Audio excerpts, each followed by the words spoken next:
warahmatullahi wabarakatuh. Berjumpa lagi dalam video pembelajaran Biologi SMP Permata Insani. Saya Etik Windaryati, guru biologi. Kali ini kita akan belajar mengenai bioteknologi.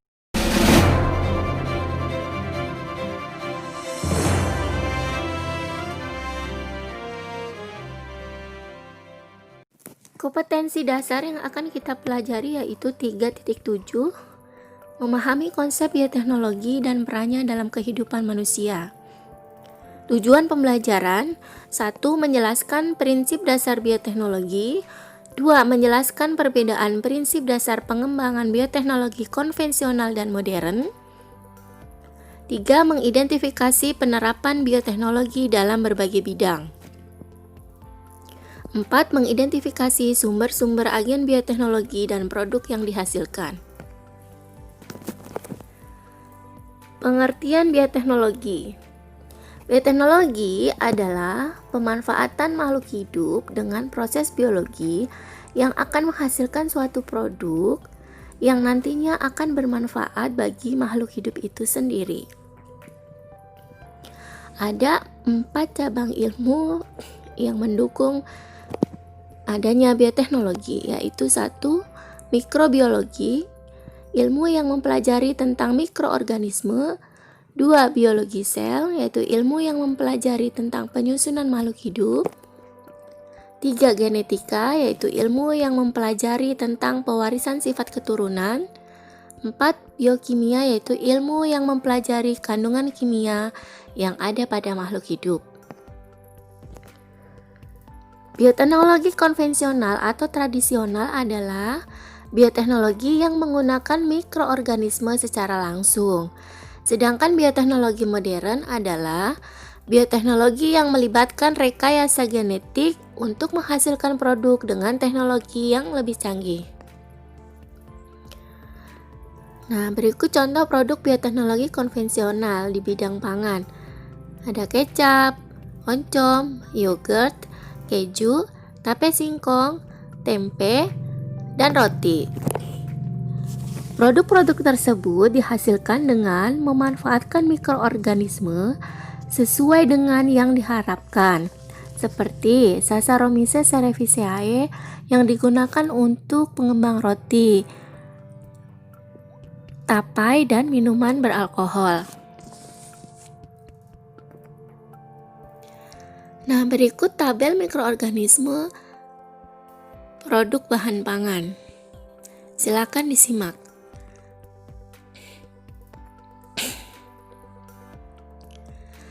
Bioteknologi modern adalah bioteknologi yang melibatkan rekayasa genetik untuk menghasilkan produk dengan teknologi yang lebih canggih.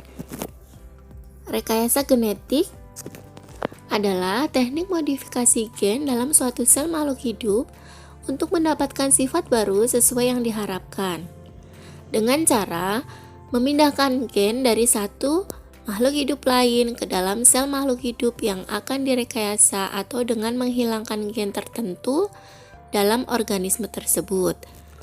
Hasil dari teknik rekayasa genetik disebut organisme transgenik. Ada 2 teknik rekayasa genetik. Yang pertama adalah pemotongan, yaitu dengan enzim restriksi. Kedua dengan penyambungan, yaitu dengan enzim ligase. Nah, dalam pemotongan atau penyambungan diperlukan vektor atau perantara untuk memasukkan gen ke dalam sel yang disebut dengan plasmid. Penerapan bioteknologi modern di bidang pertanian. Contohnya ada paldi golden rice yang mengandung vitamin A yang bagus untuk kesehatan mata. Yang kedua ada jagung tahan hama.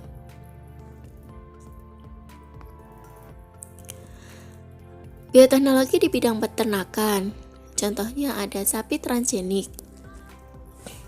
Kemudian ada domba doli yang dilakukan dengan cara cloning, yaitu upaya untuk memproduksi atau mengadakan sejumlah individu baru yang hasilnya secara genetis atau identik sama persis dengan induknya. Di bidang kesehatan ada antibiotik, yaitu senyawa yang dapat menghambat pertumbuhan organisme lain, khususnya bakteri. Contoh antibiotik adalah penisilin. Yang kedua ada vaksin, yaitu bakteri atau virus yang telah dilemahkan. Vaksinasi adalah suatu proses peningkatan sistem kekebalan tubuh dengan cara memasukkan vaksin ke dalam tubuh seseorang sehingga memiliki kekebalan terhadap penyakit tertentu yang disebabkan oleh bakteri atau virus. Seperti saat ini, banyak dikembangkan vaksin COVID-19. Yang selanjutnya ada insulin sintetis, yaitu digunakan untuk mengobati penderita diabetes mellitus atau kencing manis. Teknik rekayasa genetika pada tanaman menggunakan kultur jaringan, yaitu teknik perbanyakan sel atau jaringan di media dengan memanfaatkan totipotensi atau kemampuan sel untuk membentuk individu baru secara utuh. Tujuannya adalah mendapatkan individu baru dalam jumlah yang banyak dalam waktu yang relatif singkat. Jadi kalian sudah bisa membedakan ya bioteknologi konvensional dan modern. Silakan disimak. Nah, dampak negatif bioteknologi di bidang ekonomi. Yang pertama, petani dan peternak tradisional kalah bersaing dengan petani dan peternak modern dalam pemasaran hasil panen karena tidak mempunyai modal untuk mengembangkan produk transgenik. Dua, dapat menimbulkan kerugian besar bagi petani dan peternak tradisional apabila keadaan tersebut terus berlanjut dapat mengakibatkan kesenjangan ekonomi yang semakin besar. 3. Dapat menimbulkan petani dan peternak tradisional kehilangan mata pencaharian. Nah, dampak negatif di bidang lingkungan. Kontaminasi gen tanaman alami oleh tanaman transgenik. Hilangnya pasmanufah karena organisme lokal semakin tersingkir dan langka di lingkungan. Yang ketiga, munculnya hama baru yang lebih kuat daripada hama sebelumnya sehingga akan mengganggu keseimbangan ekosistem. Dampak negatif di bidang kesehatan akan memicu timbulnya penyakit pada seseorang yang sensitif terhadap zat yang dihasilkan oleh organisme transgenik. Seseorang menjadi resisten terhadap beberapa jenis antibiotik tertentu. Alhamdulillah pekerjaannya sudah selesai. Silakan dikerjakan latihan soalnya. Terima kasih.